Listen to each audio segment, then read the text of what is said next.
Hi and welcome to my rather untidy workshop. I'm going to try and show you how to reload brass cartridge cases with black powder. These are the brass cases made by Magtech in Brazil. These ones are 12 gauge, but you can get them in a number of different gauges down to 410. The nice thing about brass cases for cowboy action shooting is they look very stylish, and also they fall out of the gun very easily once you've fired them, but they're quick to reload. What I'm going to show you is how to reload these things with a minimum of equipment, because not all of you are habitual reloaders. Now, what you need to be able to reload these cases is firstly something to punch the old primers out. I use a de-priming punch from an old die set. You can just use a pin punch if necessary. You need some way of getting the new primer back onto the case, which is something I'll show you later on. And you need something to press the wads and the powder and everything else into the case. Now, I use a little tool that I made which actually goes in my bench drill press, but you can just use a piece of 3/4 wooden dowel. That's perfectly adequate, but not so convenient. In terms of raw material, other than the cases of course, you'll need some primers, large pistol primers. You'll need some black powder. I use coarse FG, but other people use FFG, slightly finer. You need some shot. For cowboy action shooting, the biggest size of shot is number 4. And you need some wads. You need some 1/8 wads, nitro wads these are called. You'll need some fibre wads to pack the case out. These particular ones are 1/2 inch long and they're pre-lubricated. The advantage of lube wads is that they keep the black powder fouling soft, so it blows out of the bore with the next shot. It doesn't foul up the gun so much. You'll also need some intermediate card wads. I'll show you the use of those, and some over powder wads, which are over shot wads rather, which are very thin but very tough. And finally you'll need some means of sealing the wads into the case. Again, I'll show you that later on. Okay, if you're starting with new cases, the first thing you need to do is prime them. Now I'm using a Lee priming system. I think it's called the Auto Prime, but there are many other primers on the market. If you don't have one, probably you can borrow one from a friend who's a reloader. It's possible to prime these by just pressing the primer into the base, putting it on a flat surface and then cautiously hammering it. But that's a very dangerous practice and I don't recommend it, and I'm certainly not going to try and demonstrate it. Priming systems like this are very easy to use. This particular one, all you need to do is put the shell into the shell holder, which is made by RCBS. Hold it steady, bring the lever up slowly, you feel the primer start to bite, a bit more pressure and it's in. Now, there you are, one primed case.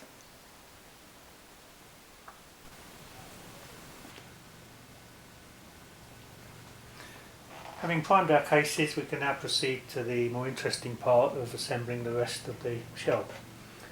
So, first thing we need is some powder, and I use this homemade dipper which I know measures exactly 81 grains or 3 grams, which is the standard load for black powder 12 gauge. I know that this load is safe in my 1897 Winchester and my Stoker coach gun. It may not be safe in your particular firearm since I have no knowledge of it, so you really have to set the charge you use according to your particular circumstance. Anyway, for this purpose, 81 grains goes in the case. Then you need a 1/8 nitro wad on top. Put it in my press, my drill press, and push it down snug onto the powder. Now, the important thing about black powder is that you mustn't leave any air gap between the powder and the rest of the component. So press the wad down nicely. Then we need the cushion wads, the fibre cushion wads. These are 1/2 inch long and I use 2 of them to give me a 1 inch wood column. So 2 of those go in. And then card wad on top to stop the lead shot embedding itself in the soft fibre wads. So there's our wood column. Push that down nice and snug. Now for the shot. And by coincidence my powder dipper also measures the exact quantity of shot that I use for cowboy action shooting. This is number 7.5. Goes in like so.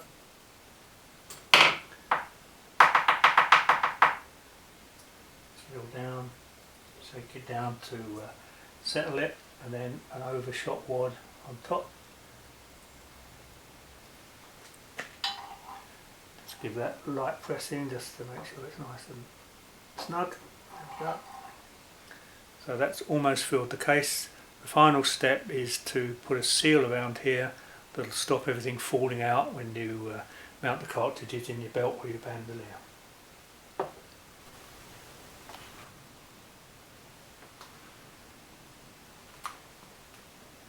final stage in the process is sealing the overshot wad into the case so nothing falls out when you're running up and down the range. If you've been reading about reloading brass shells on the internet, you may have heard of something called water glass. This is water glass. It's clear sticky liquid which years ago was used for preserving eggs, now used for sealing plaster and sticking glass. It's a clear sticky liquid. Very easy to use. The way you would use this to seal a shell, just need a Q-tip or cotton bud, get some on the end, dribble it into the end of the shell and then just spread it around, making sure there's good contact between the wad and the sides of the shell. And that's all there is to it. That will dry in a couple of hours and form a very good bond. Now the problem with water glass is that it tends to dry out and crack with time, so if you don't intend to use your shells for some time, then it's not a good method to use. What I use at the moment is this silicone bathtub seal. Easy to get, probably last a lifetime, that amount, the amounts you use. It's quite difficult to use neatly in this cartridge format, so what I recommend is that you load it from there into something like a 5mm syringe. And buy new ones, don't pick them up in the park.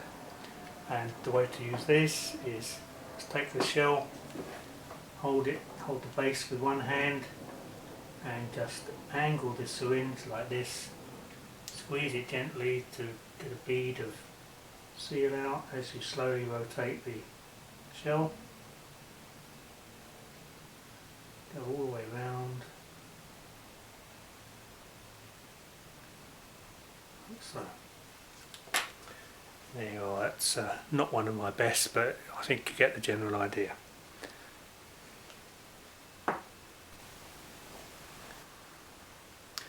Well, that's all there is to it. So it just remains for me to say thank you for watching. I hope you found something of interest in it, and we'll just end up with a little sequence showing you some of my homemade shells in operation.